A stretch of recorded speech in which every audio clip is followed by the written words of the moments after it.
Sa number 3, sa Disyembre, ginapaabot nga mahuman sang contractor ang bago nga Provincial Administration na Center sang Negros Occidental sa Dala na Gatuslao sa Bacolod.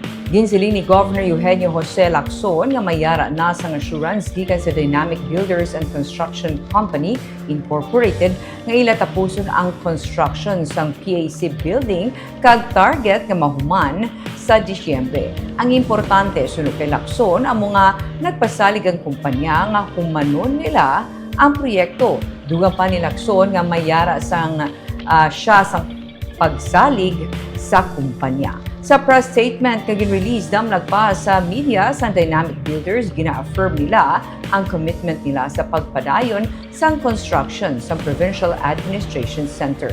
Tigayon na nga nakakuha sa nagkaigo nga funding ang kumpanya sa pagpasiguro sa tayuyon nga pagtapos sang proyekto. Ang construction sang 7-story building ang ginsugdan sang 2022 kag nagabalor sang halos 1 bilyon ka pesos, lakip na diri ang mga furniture kag fixture.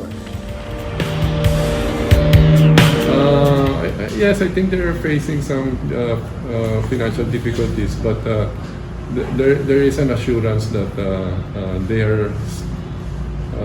they will finish it, and I think that's what more important now that they will finish with the project. Nakamba sila kung demand sila additional or demand sila budget? No, wala naman muna.